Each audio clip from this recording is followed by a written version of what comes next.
Okay, so we're live. I'm Barry Reynolds, and who are you, sir? This is Uwe Eickert. It is roughly 6 o'clock on December 23rd, a day before Christmas. Still got to get to UPS tonight to get all those packages out, but Barry said my workday is over, so I'm enjoying a nice little brandy here and going to enjoy a few minutes with Barry and friends. Cool. What was that brand that we had at BBG Con? Oh my goodness, you're right. I'm sure I remember. It was Ollie and Lance was up there. I can't remember. I think it was a French one. I was a big fan of Cardinal Mendoza, I which think is it's a Spanish brandy. It's a Spanish brandy that's aged in port barrels. I was a little disappointed though. This last one I got, it's their Christmas edition. You get a big brandy glass in it. And I think they got a little sloppy because this one doesn't taste as good as the other reserve bottles I have. So I think maybe with their success, they're spiking it with cheap stuff. Who knows? So I'm going to have to get together with the Sanchez company, Brenda de Jerez, and put a little complaint in that their brandy's only rating 90% instead of 95. Okay. Yeah, it was very tasty. I was trying to remember when I got home the pickup bottle. I couldn't remember the name of it. My memory is very bad. So I tell you what, that was an ugly night. That was such an ugly night. If you're listeners at Board Game Geek Con, probably one of the best conventions I've ever been at in my life. A lot of fun, great people. But they have the Scotch night going on. You kind of schlep from room to room, and they have all these really good Scotches. And you taste the first 3 or 4, and your taste buds can kind of tell the difference. But after 3 or 4, you start getting a little schnookered. And then after 6 or 7, it gets worse. And then around 10 good shots of different Scotches, we started getting a little rambunctious. And then going to some of these other rooms where they were playing games and everything, and then Greg Zilberman and some of the guys who were coming in, I have to say, we probably weren't the most discreet players that night. We were a little bit rambunctious, that's for sure. yeah. And then later on that night, we got into some slapping game. I forgot who that was with. I think Jeff. I taught him the slapping game where you close your eyes and the other guy, you face each other. You have to close your eyes and the other guy slaps you. And you don't know when he's going to slap you. And you're sitting there just expecting it, and you start twitching. It's hilarious as hell. But someone took a video of it, and here I am. I look like I'm on fire. And when I do it back to Jeff, he's just sitting there stone-faced, doesn't move a muscle. And you know what? Well, maybe he was just so far gone he didn't even know where he was. So it was a good night. Yeah, we had a good time there. Yeah, it was supposed to be a Scotch tasting. It was more like a ball crawl towards when I was there. I was like the middle of it. Yeah. That's for sure. That's for sure. And then I had 2 bottles in my own backpack. We killed it all that night. It was a good night with good friends, a lot of good gaming, and nobody insulted each other. That's even more miraculous. So, it's a good night. Yeah. Yeah, you were saying you did pretty good at BBG Con there. You were saying you were going to sell out by Saturday, I think. Yeah, we were. I had Saturday evening. I had of all our product we brought, we had 6 games left. I mean, out of all our games, I had 6 left, which was surprising and a lot of fun. So I had to leave, luckily, around noon on Sunday. So by Saturday afternoon, I had nothing left to do, nothing left to sell, really. So I walked around, met some friends, had a good time, put a sign in my booth, said, if you want me or want to know anything about games, call me on my cell. Put my phone number out, and I just went walking, and I got a few calls. Said, hey, how you doing? So I had a lot of fun, played some great games, went to some of the other vendors, sat down, had them teach me some games. So I tell you what, Board Game Geek, if your listeners, if some of you have not had a chance to go, I would definitely recommend going. A lot of fun. I won't even go into the details, which are totally taboo, what happened at BGG stays at BGG. But we had some good adventures. Yes. Yeah, it is a good con. So I think it was my favorite of the year so far. I've only been to 3, but Well, 3 big ones. So how did you get started in the board game hobby? Well, I was had a few businesses. I'm a metallurgical engineer that specialized through my career in plastics, electronics, product development. And I had a few businesses that I built up and sold. One was a steel tool manufacturing business. One made high-end hair cutting scissors. And we had a distribution company based in right in southern Germany, right over the border into Switzerland, that did distribution through the German and French-speaking countries. Then we had some other businesses, and about 7.5, 8 years ago, I sold the businesses to Jarden Corporation, a wonderful company here in America. Probably 30% of the stuff sold in Walmart is Jarden. They make all the pennies, bell jars, Columbia gear, K2 skis. I mean, huge. Ace cards. And they bought our company, and I was supposed to help get my company merged into their huge corporation. And within 3 months, I was VP of engineering for new product design and electronics, all kinds of fun stuff. Lasted there my necessary 2 years, and as soon as I could, I was out, because we had such good engineers. I mean, incredible company. But the problem was, and they buy a engineering firm in Hong Kong and start directing all new product development through Hong Kong. Might as well post on the open market what you're doing. You send anything over to China, probably within a week, every cousin, everybody else, and every other company knows what's going on. So left that company, had a 5-year non-compete, which was horrendous. So I really couldn't do anything in what I specialized in life in. So I decided to go after my board gaming passions. I had some games that I wanted to publish for the high school market. Short Circuit, which is electronics teaching game. We had another one on chemistry, on fluorocarbons, how different molecules and everything work together. And I was going to go after the school market, but analyzing the market, it's impossible to get in the school systems if you don't know the market. You don't have the correct contacts. It's so fragmented, and the schools are still so keyed into passing these standardized tests that the poor teachers, they have to make sure that these tests, that the students can pass these tests. And they almost have to teach them by rote, just so they pass these tests, and they can't really be as creative as they would have, or as they like to be or were, except now a growing minority of teachers are saying, you know what, I'm going to start teaching kids a little more, go outside of this pocket, start using board games, which we found kids love, and it's a very good teaching method. But at the time, I didn't have the context. Nobody knew Academy Games. So I went after the military market with our war games. We worked with some Marine Corps officers and Army officers, came out with Conflict of Heroes, hired William Niebling, who was a phenomenal rep, industry standard from age-old times. And all of a sudden, we had a bestseller with Conflict of Heroes, an $80 war game. Everybody said, you'll never sell more than 500 copies. And bam, a little over first year, we had over 14,000 sold. And I go, that could be a good business. And away we went. No, not away we went. It was slogging for the next 3 or 4 years. It sucked. I tell you what, getting to pay game publishing, there's no money in it. You have to work your butt off 7 days a week, 12 hours a day, just trying to make cash meet. Then having enough cash to get the artwork done, and then going to the printers, and you have to prepay 50% a few months ahead of time. Then they print it. Then you get all these games. You try to sell it. You send them to dealers and everything else. And if you're lucky, they'll pay you 3 or 4 months later. The margins are real tight. And maybe 6 months later, you break even with your cash that you input it, and then you're hoping you make some money off of it.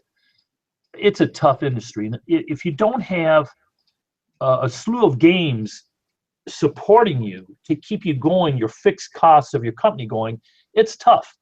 And so I never believe in stoking a business with my own cash. I think a business should sit on its own. You always have to, of course, have seed money, but then you have to let the company grow organically to the point where you do have enough cash that it starts turning and you get your monthly fixed costs. The money you need coming in from the games you've published to keep the electric bill going, to keep your accounting lady paid, hopefully on time, to pay electricity, to pay new computers. Once you get over that, and then you don't go bankrupt, and you get more games in your pocket, then we're at the stage we're at now, where we're going heavily after getting our enterprise software system online, totally integrated with our Kickstarters, our Amazon, our online stores, that they're all automatically, orders are input, so the invoice and sales receipts are automatically created and printed in the shipping room or sent to whatever partners worldwide, so there's no human interference.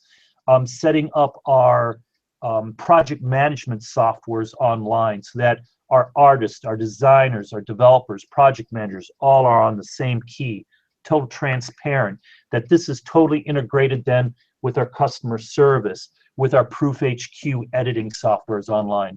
So we're finally at the stage now where we're working like nuts, making the efficiencies and the streamlining. Once we get this done, I hope by the end of the first quarter of 2016, then we can really start getting to the point where all these games that we have almost finished, we've been working on so many games for the last 3 or 4 years. Everybody says, Uwe, where are the games? You promised them to us in 2012, and we're kind of picky. But, you know, over the past 3 years, I have to not only develop the games, pay the bills, do the taxes, clean the toilets, because you can't hire someone in and say, hey, welcome to the company, you know, this is your job, and by the way, clean the toilets. You know, you got to do it all. The shipments come in the warehouse. You got to go out there and lug with the lifts and everything. And so slowly now we're getting to the point where we're hiring people as quick as we can. We've gotten over that first hurdle, and we're now hiring the full-time accountants, getting now good full-time account managers, project managers in, people who can coordinate. We're a very, very systematic, well, I am in my past companies, and this company will be the same way. Everybody we have working here so far has minimum of a master's either in engineering or biology. Wow. So we're all these real systematic, trained nerds who love board games and luckily have enough of our creative side of our brains working that we sneak by and are trying to build up a company that not only puts out good games, but is also profitable. Because it all comes down to putting out good games and, unfortunately, making money. Right. Yeah, it sounds like you got a tight ship there. So what would you... Yeah. You got to be. You know, every single order. I mean, everything, our days are totally broken down. Everybody's job are a bunch of little Legos. And everybody has their Lego pieces, and they know what their Lego pieces are. And every job knows exactly by what time of the day every portion of the job has to be done so that the other people can integrate correctly. That means even to the last hour. I mean, most of our people leave at 5:30, so the last time we check for orders is 5 o'clock. And we then have the packing people pack till 6, and we know that we can still deliver to UPS till 8. And orders coming in. This has been my frustration. We get hundreds of emails every day. And people, oh, you know, why aren't you on this blog, blah, blah, blah, answering these questions? I'm like, holy cow, you know, how many blogs can you be on? Yeah. I get like 200 emails a day. And I try to answer those, and I don't get to them all, and that's why I hired a person just to go through my emails. So it's, what can you do? So I try to stay on the Board Game Geek, which is a key one. Trying to stay on some Consum World, some of the German forums. There are forums all over the world, and every single forum out there is the most important forum to the users. And if you don't answer, you get upset people, and you have to apologize and say, listen, I'm only one guy. You're bitching that I don't put out a game that's 3 years late. Well, it's my fault because we're really picky. But you only have so many hours in the day, and I actually have a wife and a dog, and I try to give my wife an hour or two of my time, and my dog about 6 hours of my time. And wait a minute, turn the order. I try to give my dog 6 hours of time, and my wife 2 hours. The dog is the one who comes under my work table and nuzzles me. So if my wife did that a little more, I'd give her a few more hours a day too. But you know how it is. Oh. So, what would be your most successful game, do you think? I mean, I know it's kind of hard to judge because some have been out later than others, but what do you think? Our Conflict of Heroes has selling the best. Even our Awakening the Bear, which is now, my goodness, that game is now 6 years old, and we still sell hundreds of them every month. So Conflict of Heroes is very good now, especially since we came out with the solo expansion, which was supposed to come out in 2012. And then it was 2013, and we kept on making changes. End of 2013, Gunta jumped in, started saying, hey, the AI system, let's use a emergent behavior type of system, which is used in biology, very new. So now, after 4.5 years, we finally came out with it, and that's just made our Conflict of Heroes go like crazy also. We printed 8,000 copies of the solo expansion, and it was sold out already before it hit the stores. So for a solo war game, it's been very good. Our Freedom Underground Railroad's been doing very well now, more and more in schools. In the gaming market, was good. It won a lot of awards for Best Cooperative Game of the Year. But now that a lot of the schools are getting over this hurdle of, do we dare play a game that non-compromisingly teaches and shows the abolitionist movement and the slave markets and the slave trading and the slave laws that went through from 1800 to 1860? Do we dare even bring this topic up? Because quite honestly, we're going through quite a bit of still racial issues in America. So now that though a lot of teachers and a lot of school systems, a lot of community centers are seeing, hey, this is actually successful. Here are caveats given to us by teachers, by inner city school counselors, the success that they're having with the game. Then they're going, oh yeah, you know what? We have a white cracker school in the background of Pennsylvania. Yeah, it's okay for us to start broaching this topic and start talking about it. And I think it's very important because anytime you have misunderstanding between people, I don't care if it's color, if it's race, if it's national creed, whatever, the only way you will ever come to understanding in anything, this is my philosophy, is if you learn about the other people and you try to put yourself in their shoes, try to learn about their history, their upbringing, how they really view the world. And how they view the world is really based on often how their environment, their parents, their grandparents, the stories they hear. It brings about a certain slant to the view on life. And if you can bring out anything that lets you see and gain a little understanding of it, I think it's the first step to a friendship and really peace, worldwide, period. Because you can't be the type that says, oh, these son of a bitches, I hate them, we've got to blow them off the earth. That never solves anything. Being German, we are German. I grew up in Spanish-speaking countries.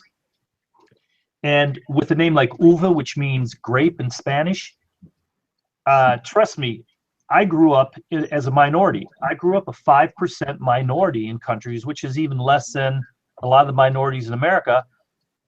And I grew up knowing what it's like with prejudice and people looking at you and your paranoia walking down the street hoping you don't get beat up. So coming to America when I was a teenager, it put me in a totally different mindset. So I have great empathy for what is going on in the world. And if we can now bring out games that can maybe not bridge these gaps, but at least start the conversation going, I think that's very important. So I've been very happy with Freedom, the Underground Railroad, and also 1775 Rebellion, how those have been selling in the schools, and we're now coming out with the French Indian Wars, and shows a lot of the Indians, the native Indians, their nations.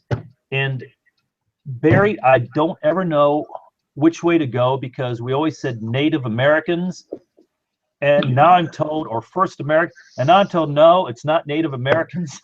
It's, so I apologize if anybody's insulted, but hey, my name's Uwe. You can insult me back quite easily. It's easy to do. Yeah, it is tough. I was down in Roanoke Island over the summer, and they had a sign in the national park there that said Indians instead of Native Americans. So you don't know what they call them. Yeah. And they get very, very offended by some of the things that are depicted by them. Different symbols and the names that we do call them. But it's important also, and with our game right now, that's one of the major things that I have to look into with our French Indian War, because you always have to be very sensitive to this, because it is a culture, and you just don't want to slam it. And if it can be insulting, you almost, in our business, you have to go out of your way to really try to bring consensus in, to bring, especially since we're teaching historical games that are being sold in museums and schools all over the place, it makes it twice as important. And that's why I tell people, when we do like a Mare Nostrum or a Thief or something like that, which is some history and all, but a lot of it is more Eurogame, we can put out a game like that in 1/10 of the time as we do putting out a historical game. Us putting out Guadalcanal coming out, for us, we made such radical changes in that game so that we can portray the Japanese correctly and historically, that we don't come out in the game going, we're American, Japanese were evil little slanty-eyed yellow bastards who deserves to die because they were evil. No, you can never look at it that way. When you do a game, a historical game, it has to be very neutral. You have to show it from both sides, show what was the antagonizing parts that got them even in conflict, and then show how they thought. So it takes years. And that's why in board games, with historical and war games, with the internet, it's even more difficult than it was 15 years ago or even 10 years ago. So with like Guadalcanal, the Japanese do not track and try to go for victory points. They track Bushido, the saving face, this whole, we're trying to bring across this whole feeling of honor that a lot went along. And if you did not follow a lot of these orders to rote, even though you knew it would be better to do it a different way, you still did it one way because of the culture. And how do you bring this across in a game? So we've been very lucky that a lot of our Japanese editors now are very happy with it, because they're saying it's a first game, Pacific War game, we're actually coming across and saying, yes, Bushido, this is a major integral part of the campaign. So it does take quite a bit longer and a lot more effort. So to get back to your answer, we started in war games. Now we're going to get more into the family teaching games, getting back into the school market, and now are back butting our way into, and I have to watch my words because I'm watching the news. I don't want to do a Trump mistake and say the wrong word and have people get mad at me. So I'm not running for president, so it doesn't matter, does it, Barry? No, not really. I guess I better take my little shot glass and always sip it off screen. Yeah, but one thing I do like about your games is the way you handle the touchy subjects and the historical backgrounds that you do put into it. I've only played 4 of them, but I've enjoyed every one so far. Thank you. It's funny. We did the Strike of the Eagle, which was a Polish-Soviet war of 1920. And it was something that nobody knew about, and I think it's one of the most important wars of the 20th century. But that was a tough game, and it was still very popular, and we got so many people going, wow, we actually learned something. So now the next game, we're going a little safer. Your next game in the series is a Korean War, When Whales Fight. It's called phenomenal. It's all done at the artist right now. And the game after that is, of course, going to Rommel in the Desert, Robert Zach. And after that, we're doing Napoleon's invasion of Russia. So we're now expanding a little more into the ancient, more popular stuff. And our next game after the Vikings, which is the same as 1775 and 1812 in the French Indian War. The next one after that, Viking invasions of England. And after that, we have the fall of Spain in the Americas. It's a huge map all the way from Tierra del Fuego in South America, all of South America, Central America, the Caribbean, California, Southern American states, Florida. And you're playing 5 players. You're playing 2 players are playing the Spanish Empire, and 3 are playing the Liberatores, the liberators, the rebels. And what's so good, like in all our games, the rebels, the anti-Spanish empire, 3 players are playing against the 2 Spanish empires. So like normally you'd think you win as Spanish or as the rebels. The beauty is you play together, rebels against Spanish. The Spanish win or lose together, but the rebels, they either lose together or only one wins. So you have to play together to that pivoting point when Spain is like almost falling down, and then you turn on each other like it happened historically. So that we're always, with every game in this Birth of America series, we're kind of pushing it and making it so that every game is kind of the same but plays totally different.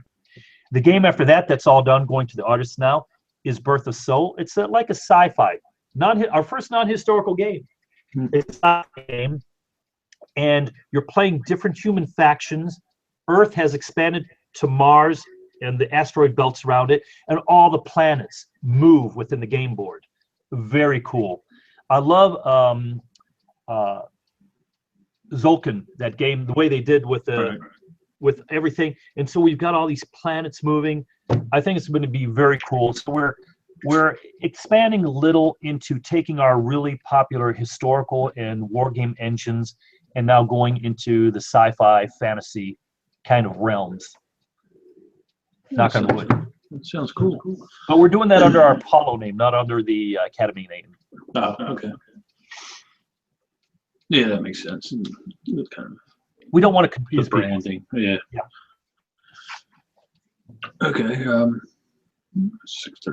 already. So, where do you see Academy going in the future? I mean, you said you're branching off a little bit in the sci-fi and fantasy. You know, we're now slowly starting the growth phase. We're a little small company, but you know, we all have big aspirations. Every company I've ever started became one of my first companies was a steel manufacturing company, became one of the biggest players in the industry. Then I did a beauty company, hair company and everything. We became one of the top in the industry. Eickert, if people go into Sally beauty stores and all, they'll still see the Eickert sheer lines, leather cases, manicure, all kinds of stuff. I had one of the biggest online gambling sites in the late 90s, early 2000s. Sold that very well. That kind of got me into the gaming aspects of things, even though there we were in electronic, you know, I was more, my expertise was networking and all that. So with this also, what makes this industry so different with the games is that we have now intellectual property that can't be just knocked off easily. With every one of my other industries, when we came out with a brand new, beautiful, let's say $200 hair cutting scissor, well, guaranteed within 6 months, some Chinese or Pakistani company would come, knock it off to the T, copy it, and be selling it to our dealers at 1/10 of the price. And it was the biggest piece of trash. But you go into the market and you say, here's a $150 or $200 high performance scissor or tool, and then here is the same looking thing for $50. What do you think a large percentage of the customer base is going to do? I don't know the difference. I don't know the difference between a 440 high chromium stainless steel and a 410 stainless steel. They both look pretty, and one's a lot cheaper. I'll buy the cheaper one. And unfortunately, that hit a lot of industry in America. Now I see it turning around, and a lot of this industry now, manufacturing, is coming back to America because people are seeing, number one, that the quality has gotten so bad in certain sectors that they are now better off going with better quality. And also, of course, our foreign partners in China and all that, their costs are going up. And a lot of the manufacturing is becoming so automated that really the Chinese low labor rate in many of these areas are being offset by American companies coming in, getting 5-axis milling machines and popping out stuff very automated. So that's good to hear. But with games, nobody can come in and say, okay, we have a conflict of heroes, and they can't rip it off and goes, hey, we've got this game called Juju Bean Bears, and it's as good as Conflict of Heroes. So buy it instead of the next Conflict of Heroes game because I'm going to sell for half the price. It doesn't happen. So you do have things like Dungeon Dragons and the Pathfinder things, and Pathfinder, you know, taking big market of it. But you still don't have anybody going, oh, I'm going to buy Dungeon Dragons cheap for half the price. That doesn't happen. And that's where the intellectual property in this industry is invaluable. So we have so many good companies, so many good designers, so many good teams, artists, and everything out there, that the only competitive advantage you can have is, number one, efficiency, a super professional organization where your customers, your partners, your distributors know this is a company that is top notch. We can trust these guys. We're going to work with them. We're going to do great marketing campaigns and everything and go forward. So that's what I'm trying to set up now and get to that point, so that in 5 or 10 years from now, we're going to be one of the big boys. And that's a long answer to your short question. What is our goal? We want to be one of the industry leaders in high quality, high educational, and high entertainment board games. Sounds like a plan. That's a plan, yeah. I got to watch it. I have to, one more half a sip. I have to go. I play soccer tonight. So I play left center. So if I'm not on top of my game, I've got about 10 teammates who get really irritated with me. So yeah, my last cheers of the night. Not good. Well, like you said, you got soccer. I don't want to keep going. So I usually ask guests a series of questions. The first one being, what's a game that you hate and everybody else seems to love? A game that I hate and everybody seems to love. You know, I don't play war games or anything. I'm a big time Euro gamer, and I love stupid weird stuff like Dos Rios and well, Puerto Rico and Tikal and all these classic Euro games. I mean, I love that stuff. A game I just don't get. You know, I don't get how Exploding Kittens can do like almost 8 million plus. And I'm like, I played the game and it's good, but not for an $8 million game, you know? So that doesn't, I don't hate it. It perplexes me and I go, damn, that's good marketing. You know, I need to get a really good artist and have him do my next war game like that. You know, I'm going to call that. I don't think it'll be Germans versus Russians. I'm going to get dogs versus cats and get the same artist. What should we call that? Conflict of, has to rhyme with heroes, like conflict of the canines or something like that. Who knows? But somebody will read into it and go, oh, he really means this, you know? And we'll get in trouble all over again. No, but I like almost every single game out there. I seldom play games that I don't like. There's some games I just don't understand, but they're not the main. The main publisher out there nowadays are putting almost to a T excellent games. A lot of these private people are putting out, and I support a lot of weird Kickstarter games. And when I get some of those, I just shake my head and go, what the hell? Number one, evidently, he wasn't raised in America. He must be from like Kentucky or something, because he can't spell half the words. Joke, Kentucky people. Sorry, I live down in Kentucky. I love Kentucky. Anyway, and then the rules in the game is like so one-dimensional. So I guess games I don't like are one-dimensional games. You have to have at least 3 layers of gameplay that make it interesting. If this happens, then you can do this to do this. And it's all interrelated. And it's strategic. And you can win at least 3, 4, 5 different ways. And if you're going this way and it doesn't work, you can switch your plans and go against the other player and try to win in a different way. Or a lot of these, even games like Resistance and all, I think are genius, So I'm very excited about the gaming market, the board gaming market. The more good competitors I have that are putting out excellent games, the more our hobby is going to increase and become an American cultural standard. And that's good for everybody. Yes, it is. All right. Now, the next one's kind of in reverse to that. What's a game that you love and everybody else seems to hate? I'm pretty, I usually play games that I see from other. I just played like Burgess. I really like that game. I just played War of the Roses.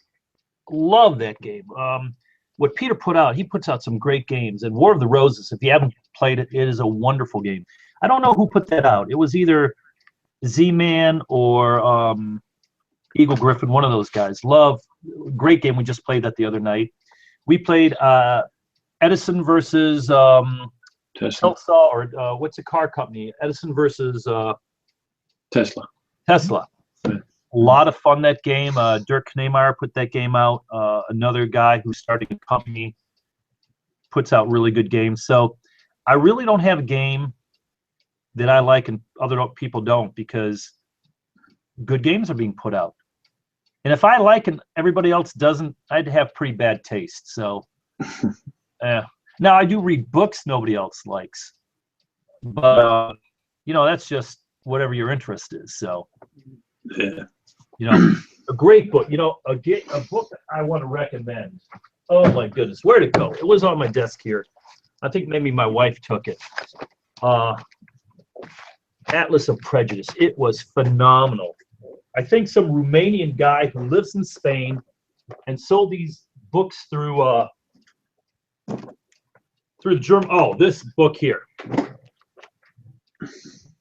I don't know if Atlas of Prejudice. Okay. A tongue-in-cheek, really funny book that he puts all the prejudice down and how certain countries view other countries in a tongue-in-cheek, totally irreverent manner. So Atlas of Prejudice, this is the second version. First one's also good. I forgot what the first one's called, but highly recommend it. I've been looking at it. Actually, I have to write that down, sir. And it's only 65 pages long, and a lot of them are just cool pictures like this. So I first got into it because people showed me this map with our Viking games coming up, and they said Europe according to the Vikings, and they just break up Europe, how the Vikings saw Europe, and it's hilarious. All the way from the Mediterranean Sea, they call it, the Sea of the Sweaty People, and where Turkey's their supermarket, where they went raiding and all that. It's good little thing. But anyway, a little off topic. That's fine. Like I said, these are very informal. All right. The last one is, if you were on a deserted island, what game would you play and whom with? What game would I play? Well, most likely if I were a deserted island and my wife I've been married to 28 years wouldn't know what was going on, I'd want to play a game of total non-ruled, great, since we're on a deserted island, we'd probably be naked anyway. Naked sex with, let's see, what models would I want to do it with? I think I'm getting off topic. Wait a minute. Okay, so real life, what games would I want to play? You know what? I'd leave it up to the game. It's who you play with, not the game, because you can take the worst game and have fun with it. So I'd probably I like Aldi a lot. Aldi is a funny, evil player. Scott Aldis. Greg Zilberman, I'd go with him because he's just the most irreverent guy, and you probably know Greg. He's a tall guy, lawyer guy, walking around totally obnoxious at most conventions. Sweetest guy in the world, but never turn your back on him because he'll backstab you almost as bad as Aldi will. So I'd want to play games with a bunch of backstabbing, evil guys who you get along with because they all just shake your hand and say, Uwe, you're the best guy in the world. Wow, he's backstabbing you in the back. So that would be my ideal game. Probably Empire. Imperial. I don't know if you've ever played Imperial by Eggert Spiele. It's like diplomacy with stocks and backstabbing. I guess I should be naming some of my own games, but well, I'm sure you're sick of playing them. They're play tested and the revisions and all that. Yeah. You know, if I were on a deserted island, I'd probably be sitting there all day making up new games anyway. So some guy comes picking me up. You know, they're coming up to rescue us off their beach. We're half dead, and I'm screaming at them, "Don't walk over my notes in the sand, you bastard!" Anyway. It's fine. I did have a question about that. I know a lot of publishers don't really play their games too much, even before signing them. So, like, how many times do you usually play a game before you sign it? Or before I sign it, or before we publish it? Before you sign it. Oh, before I sign it. I usually get a good feel for a game after playing it 3 times. Usually, though, after playing the first time, we get back together with the designers. We tell them everything that we feel needs to be worked on and made better. The sticky points, the things that bog down the game, the dimensions that may be missing. Then we get them back. Again, sit down, rip it apart, get it back a 3rd time from the designer. And usually at that stage, we see how the interface between our company and the designer is. And if it's if we get that good feel, and we usually get the good feel within the first 5 minutes, then we sign them up and we really get intense. We really work with the designers because we want every game we publish to be a good one. And we go a little different.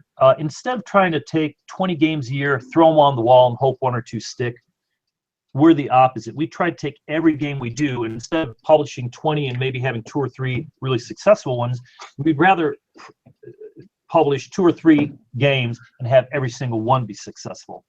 So we actually, on average, we spend about at least 2 to 2.5 years in the design phase after we sign up a game. Wow. That's pretty long considering some of the other people I talk to. Yeah, we put a lot of time. But the nice thing is, we've had people say we need to publish more games, but we have now in the pipeline 9 games. We just had our meeting today, 9 games that are 95% done, meaning the artwork's done, everything's done. We're in the final layout, everything else. We decided we're not going to be letting people know this yet because we don't want to get in the trouble we got in the past where we announce games and then we have delays. So we're doing a little different, like our the Vikings, Invasions of England. It's 100% done. Let me see. All the nice boxes. I was going to pull some of the boxes out, but all the nice boxes are at playtesters. But everything's done. Everything's done. What we're working now are the miniatures for the Kickstarter stretch goals, things like that, getting foreign partners, getting ready to start translations. Because as people know, when we did like Freedom and also 1775, we were already giving the games out before the Kickstarter was over. Where I get in trouble is when I have foreign partners that I get in with, and the foreign partners where I have international English and German language rights, that I get in trouble because anytime I have foreigners I'm working with, often can be that they're not as structured as we are and delays can happen. But that's natural with any time you have two companies working together, where one company is like us, we're very engineering, try to be very structured, and the other one is more of a feel type of company that has great intuition, puts on incredible games, has great artwork and all, but they're on the flip side of our standard in company type of culture.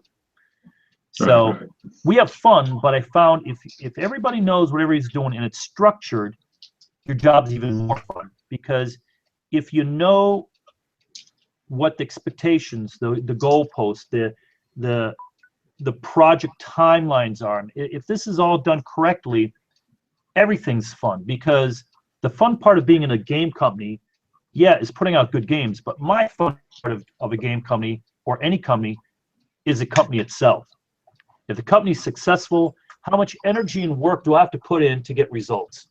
The minimal amount of effort I can put in to have it ripple to big income and profit results for the company, that's fun. If I've got to work my ass off 60 hours a week and I'm barely scraping by, that's no fun. Right. So that's kind of our philosophy, and luckily the people I'm bringing in, we're now working with guy who's getting ready to retire, lieutenant colonel in the Army we've been working with. I mean, another guy is also colonel, full blown, that we've been working with quite a bit. Getting guys who understand, who are great people, but also understand that you have to have good structure to make your coworkers and everybody feel comfortable, that they know what you want. Because if everybody's guessing, that's no fun.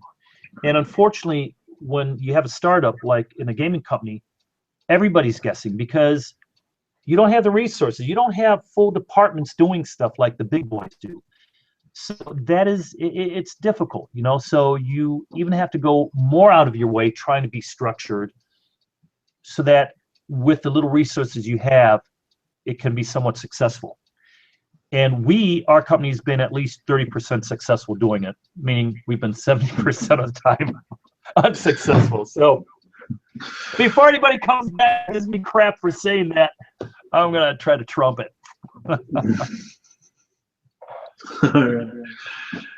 Like, I know I don't want to keep going. I gotta go to the European store and get soccer in a minute. So yeah, I've got to get going here pretty soon. So if people wanted to get a hold of you, how would they do that?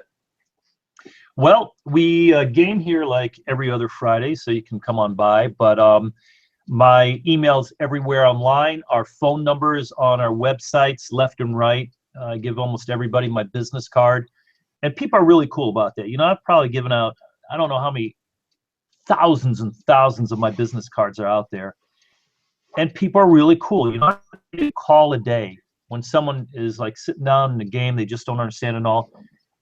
But in our industry, they do understand. Hey, I got Uwe's business card and all. I can call him anytime I want, but I'm not going to be bugging him every day because then he's going to switch his phone number. So it's been very good. But people can contact us through our email, through the phone number direct. We post our phone number everywhere, 419-307-6531. I don't want to have any Pakistanis, though, calling me with Viagra pill deals. So, no, hang up. And I shouldn't say that. There are a lot of people who call me with stupid advertisements, but the worst ones always seem to be these drug companies. I wonder why. Maybe the word's gotten out, huh? Could be. I hope they call everybody, not just Uwe.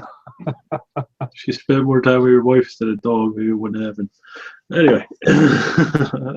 You got that right. That's going to come back to bite me, I think. It might. All right, so I'd like to thank you and thank for everybody who's watching. Anything else you want to touch on before we go? Or? No, I really appreciate what you're doing, and things like that, because it helps small publishers like us get the word out. And I've watched some of your other video blogs and everything, really interesting. So if anybody really has any good advice for us, please call me, because we're always trying to learn. I mean, the market and the gaming market is just, it's just fascinating. And the whole marketing, advertising, the internet age is just changing the way businesses need to work, and really how we need to do stuff. So I'm open up to any advice. Our guys, we're all open to it. You know, Kari, Ashley, Gunta, Rob, all the guys. I mean, you can call any of us. We're always open. And if you want to bitch and complain, call Barry. That won't be the first time. Yeah, people don't know we should have full disclosure. Barry is our full-time customer complaint recipient. So if you have anything you want to curse us out or anything, call Barry up. He'll tell you where to put your complaint. I'll take care of it. But I want to thank you for your time, Barry. Sorry I talked on so long. Oh, no, it's no problem. So I usually let the guest ride this thing. You know, I'm a pretty boring person myself. Yeah. But like I said, thanks for coming on, and for everybody watching now and afterwards, thanks for watching. And I want to wish everybody a very, very happy holiday season. It's today the 22nd or 23rd? 23rd, right? 23rd. So tomorrow morning, it's our Weihnachtsnacht. We celebrate the evening of the 24th. 25th for us is usually where we recuperate from the hangover. So, but whatever you're celebrating, or whatever religion, I want to wish everybody a very, very happy holiday season and a safe and healthy 2016. Because if you don't have your health and your friends, you know, what's life living with anyway? So, and a good dog. Good dogs usually, or cats, they're a big plus too.